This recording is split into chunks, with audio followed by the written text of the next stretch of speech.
Hey guys, welcome back to Monday Matinee, where I discuss movies and a little bit of physical media. Today, I'm talking about Primate. Primate is a creature feature horror from 47 Meters Down director Johannes Roberts. It premiered in 2025, but it's having its wide release in 2026. It's a very simple, pulpy setup. A family pet chimpanzee contracts rabies from a mongoose bite, and then proceeds to go absolutely bananas, turning violently on the family's daughters and their friends while they're staying in Hawaii. There's something wrong with Ben. Since Ben, the chimp, is afraid of water and can't swim, the group takes refuge in the pool and tries to survive the night. This movie has a few things working in its favor and a few things that really don't. First and foremost, this is a movie that you watch for the gore and the monkey carnage, and for that, thankfully, it delivers. The film opens with a gnarly kill, one that mirrors real-world stories of chimp attacks. I mean, there's always a story of someone getting their face ripped off. And there's plenty of broken bones, brutal bites, deep scratches, and full-on mutilations as Ben foams from the mouth. There's even a jaw removal moment that definitely got a good reaction out of the crowd. So basically it's Cujo, but instead of a Saint Bernard, it's an ape.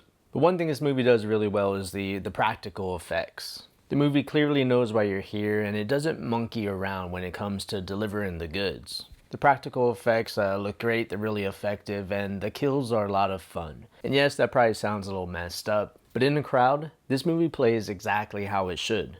There's also some genuinely tense moments, such as a scene where the characters hide in a closet before Ben decides to investigate himself. It's very reminiscent of the closet scene in Halloween, and it's surprisingly effective. Being a creature feature, it also occasionally called to mind Jurassic Park, especially with the growls and the snarls and the extreme close-ups.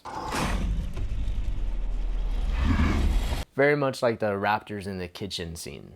You get a lot of the characters and just the face and a snarl of Ben coming into the frame. And honestly, since we don't really care about any of these characters, besides the father, the kills are very entertaining and not at all upsetting. There's also plenty of humor, and there's some unintentionally funny moments as well. Ben will go from being a rabid, savage killer to suddenly reverting back to a normal chimp behavior. And that tonal whiplash was pretty amusing.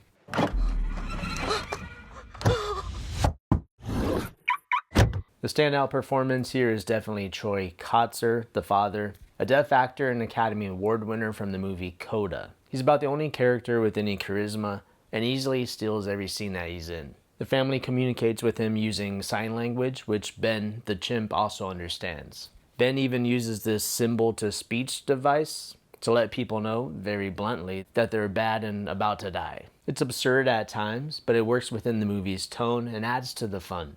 Now, onto the downside. This definitely feels like a low-budget production. The performances from the younger cast are pretty rough and often distracting. Kotsur is really the only character that you'll genuinely like, and there's basically no character development across the board.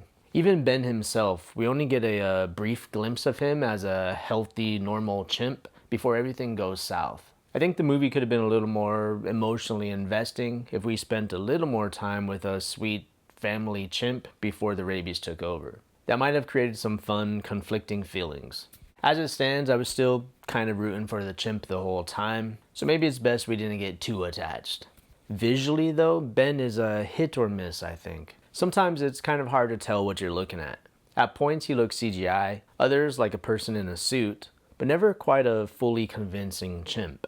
He ends up somewhere between Koba from Planet of the Apes and the flying monkeys from Wizard of Oz. And after reading up a bit about it and listening to the director's Q&A, it turns out it's a person in a suit with a sort of animatronic face, which I guess explains the inconsistency. So, for letter grade, I'd give Primate a C+. Overall, it's a serviceable creature feature from a competent director, elevated by some truly gnarly, memorable kills, including that classic chimp face ripping. Is it high art? Of course not. But as far as killer animal movies go, this one commits and never lets go of the vine. So who would like this movie? This is for fans of old school creature features. It's for people who enjoy mean-spirited animal horror, or maybe for people who miss the hard R-rated genre movies. This is good for fans of the late-night crowd-pleaser horror, or anyone who just wants something wild or unhinged to watch with some friends. So, for further viewing, of course I'd recommend Monkey Shines. This movie also explores the darker side of animal companionship and goes to some pretty bleak places. And if you want something a little more polished but still creature-driven, Cujo is the obvious companion piece. Same basic idea, just very different animal. Alright guys, as always, thanks for watching and we'll see you on the next one.